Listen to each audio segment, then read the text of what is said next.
आज का टॉपिक है प्रतिरोधों का समायोजन। इसको 10 के स्टूडेंट और 12वीं के स्टूडेंट दोनों देख सकते हैं।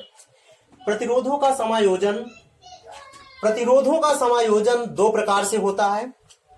एक होता है श्रेणी क्रम और दूसरा होता है समांतर क्रम।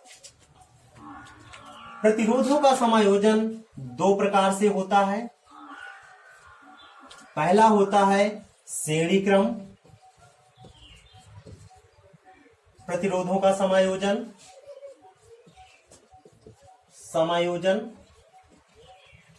दूसरा होता है समांतर क्रम प्रतिरोधों का समायोजन।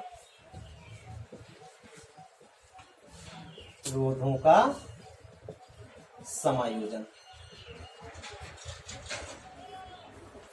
श्रेणी क्रम प्रतिरोधों का समायोजन और समांतर क्रम प्रतिरोधों का समायोजन। तो श्रेणी क्रम प्रतिरोधों का समायोजन होता क्या है, देखते हैं।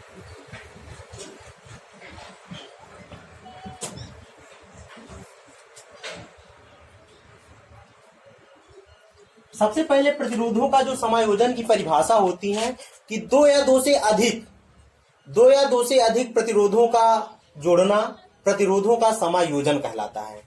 दो या दो से अधिक प्रतिरोधों का जोड़ना प्रतिरोधों का समायोजन कहलाता है। प्रतिरोधों का समायोजन दो प्रकार से होता है। एक होता है श्रेणी क्रम प्रतिरोधों का समायोजन, दूसरा होता है समांतर क्रम प्रतिरोधों का समायोजन। श्रेणी क्रम प्रतिरोधों का समायोजन कैसे होता है, गौर करिए।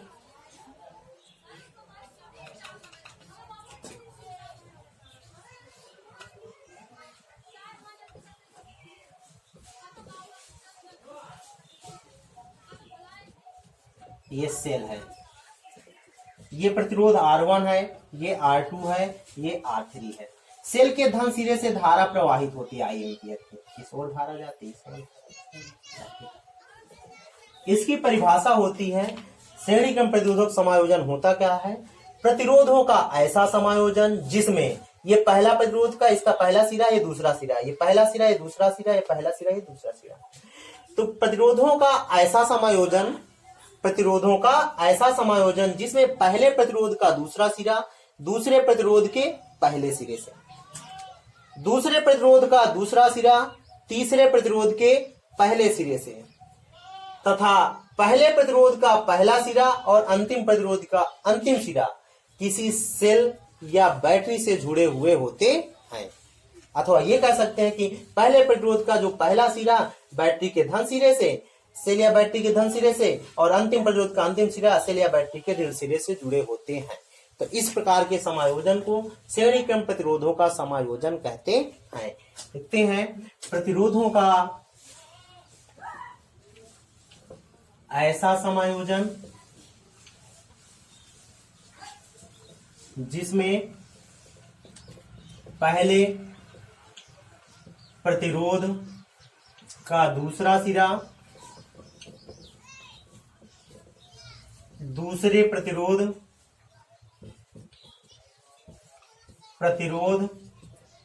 के पहले सिरे से कामा, दूसरे प्रतिरोध का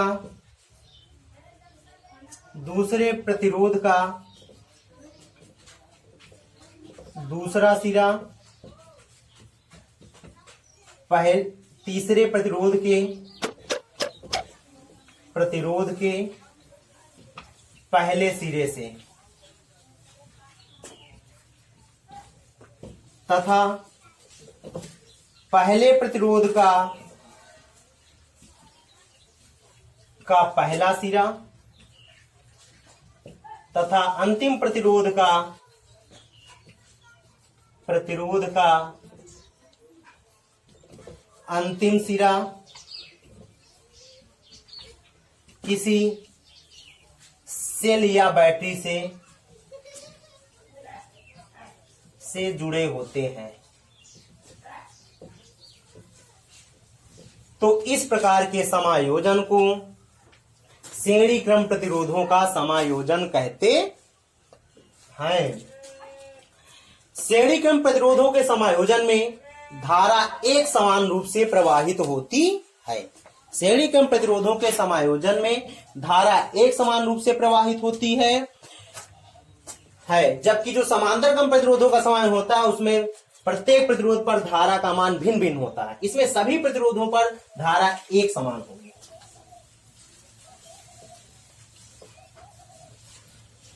इसके पश्चात इसमें लिखते हैं, माना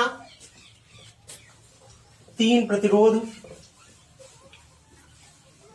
R1, R2, R3 है,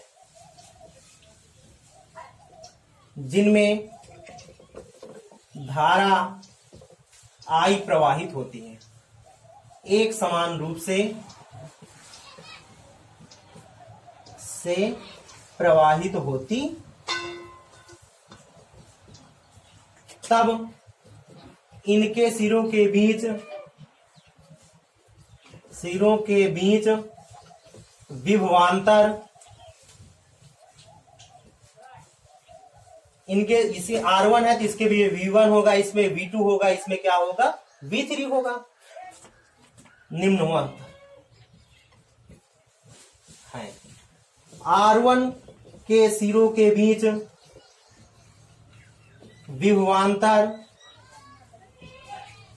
V1 है, तब V1 बराबर क्या होगा, IR1।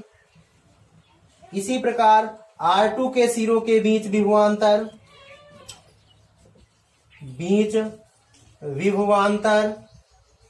V2 है, तब V2 बराबर IR2। इसी प्रकार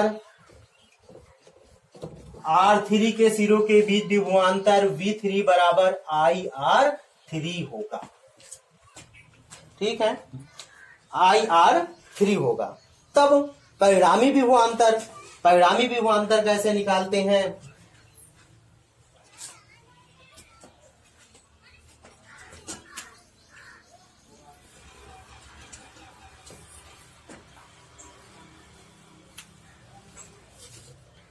तब परिणामी विभवांतर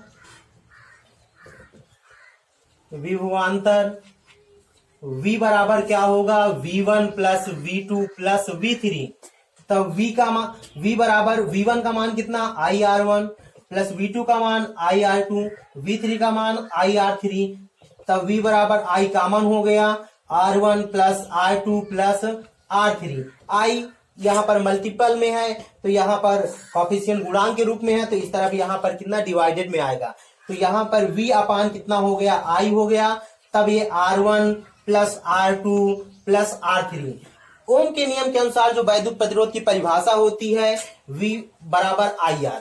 कहने का मतलब है चूंकि R बराबर क्या होता है, V अपान I, इसलिए यहाँ पर रख दिया गया। तब R बराबर इसकी V अपान I जहाँ पर R रख दिया गया, तब R बराबर R1 plus R2 plus R3।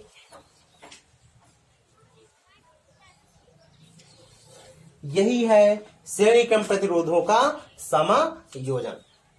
Thank you. और हम आप सभी बच्चों से ये अनुरोध करेंगे कि आप सभी लोग आकाश इंटर कॉलेज का जो YouTube चैनल है उसको सभी लोग सब्सक्राइब कर लीजिए जल्दी से।